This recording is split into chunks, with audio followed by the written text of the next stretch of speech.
എടാ നീ ഇപ്പോഴും അതുപോലെയാണെന്ന് വിചാരിച്ചോണ്ടിരിക്കണേ. കുട്ടൻചേട്ടന്റെ അടുത്തെത്തിയില്ല, ഏകദേശം അത്ര ഹൈറ്റ് ആയി. ഇനിയിപ്പോ ഒരു വർഷം കഴിഞ്ഞാൽ എന്നെ ഞാൻ ഇങ്ങനെ നോക്കേണ്ടി വരും. വോയിസ് ഒക്കെ മാറി. മാത്രല്ല എന്തൊരു പാവം. അതെ, പഞ്ചാര പാവമായി പോയി. ഇപ്പോഴും അതേ ഭാവം. പണ്ടിങ്ങനെ പണ്ടത്തെ പോലെ. ഇവനെ ശ്രീഹരി കട്ടുറുമ്പെന്നാ വിളിക്കുക. ഇപ്പൊ ആരെങ്കിലും വിളിക്കാറുണ്ട് അങ്ങനെ? ഇപ്പൊ കുറച്ച് വലുതായി. ഇപ്പൊ ഞാൻ പെരുമാറ്റമൊക്കെ മാറ്റി. ഇപ്പൊ നല്ലവനായി.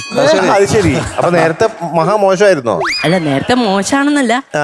നേരത്തെ പിന്നെ ഞാൻ ഒരു സ്ഥലത്ത് ഇരുന്നാ ഇരിക്കൂലല്ലോ. ഇപ്പൊ ഞാൻ അടങ്ങിയിരിക്കുന്നുണ്ട്. വികൃതിയൊക്കെ മാറി. അങ്ങനെയാണ് ആൾക്കാര് പറയുന്നത് കേട്ടാട്ടോ ഞാൻ പറയുന്നത്. അത് ശരി. എന്നാലും സംസാരത്തിൽ ഒരു അടക്കം ഒതുക്കം ഇതുവരെ വന്നിട്ടില്ല. അതെ അതെ, അതിപ്പോഴും അങ്ങനെയൊക്കെ തന്നെ. പിന്നെ എന്തൊക്കെയാണ് വിശേഷം?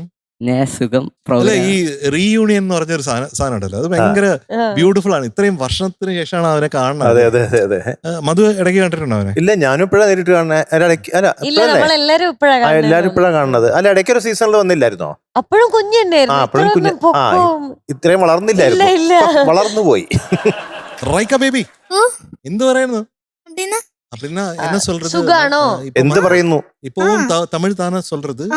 எப்படி இருக்கேன்னு கேக்குறாரு. நல்லா இருக்கேன். நல்லா இருக்கேன். ஓகே. எப்படி ஸ்ரீஹரி கட்டுரும்போது சேர்ந்து? Super super. இந்த ரிஹர்சல்ஸ் எப்படி இருந்தது? நல்லா இருந்ததா? நான் வந்து சீசன் 1ல வாய்ஸ் காட்டதுக்கு அப்புறம் இப்ப கேக்குறது ஐ அம் லைக் அப்ப சின்ன குழந்தை தானே அன்னைக்கு ஃபர்ஸ்ட் சீசன்ல. அப்ப ഏത് പാട്ട്? വട്ടയിലെ പന്തലിട്ട്. പന്തലിട്ട്. പിന്നെ പൊട്ട് തൊട്ട് ഞാനിരുന്നു. അപ്പൊ പാലപ്പൂ തുമ്പികളും കൂട്ടിരുന്നു. കണ്ണാടിപ്പുഴ പാടി പുല്ലാനിക്കതിരാടി. இதெல்லாம் தேவையா? அது அவ சொல்றா லைக் ஹீரோயின் ஹீரோட்ட சொல்றா இதெல்லாம் இருந்தது, நீ மாத்திரம் என்னத்துக்கு வரல சொல்லிட்டு காதலனும் காதலியும் பேசுற மாதிரி அந்த மாதிரி. ஓகே, இப்பதான் தெரிஞ்சது ரைக்கா வந்து அது கரெக்டா சொன்னது. Thank you. വെൽക്കം. അപ്പൊ നല്ല പാടണം രണ്ടുപേരും ചേർന്ന്. Thank you sir. നീ എത്രയിലാണ് പഠിക്കണം? ഇനി 8ലേക്ക്. അത് ശരി. എന്നിട്ടാണ് ഇത്ര ഹൈറ്റ് വെച്ചേക്കുന്നത്.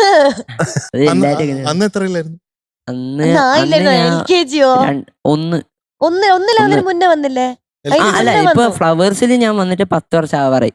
10 വർഷം പറയാ. അപ്പൊ നമ്മൾ ഇന്ന് തന്നെയാ കാണുന്നത്, ഇതിനു മുമ്പ് വന്നിട്ടില്ല. അപ്പൊ 4 വയസ്സിൽ വന്നതാ. എന്തായാലും ഈ കള്ളനെ ഒന്നുകൂടെ കണ്ടില്ലേ? അതെ അതെ അതെ അതെ. ഒത്തിരി സ്നേഹം. എനിക്ക് വളരെ സന്തോഷം. മുത്തച്ഛൻ എന്ത് പറയണു? അപ്പൂപ്പന് ആണോ? ഓക്കെ. വേട്ടക്കരൻ സുഖം. MG അണ്ണന് വേണ്ടി അർച്ചന ചെയ്യുന്ന പരിപാടിയൊക്കെ ഉണ്ട്. അതെ അതെ. ഞാൻ ചെയ്യാറുണ്ട്, ഞാൻ ഓർക്കാറുണ്ട്, ഞാൻ എന്നും പ്രാർത്ഥിക്കും. അല്ല, എനിക്ക് വേണ്ടി ചെയ്തിരുന്നു. പിന്നെ എല്ലാരും മനസ്സിലുണ്ടല്ലോ. എല്ലാരും മനസ്സിലുണ്ടെന്ന്. പക്ഷെ അർച്ചന നക്ഷത്രം അറിയാം. നക്ഷത്രം അറിയോ? അല്ല, അതല്ല, പ്രാർത്ഥിക്കുമ്പോഴാ ഞാൻ. മധുബാലകൃഷ്ണൻ മകം, ഉണ്ണിച്ചേട്ടൻ്റെതാ പുണർദം, അവിട്ടം, എം ജയേന്ദ്ര അവിട്ടം, ഒരു തിരുവോണം കൂടെ. ഒരു തിരുവോണം. ഓക്കെ.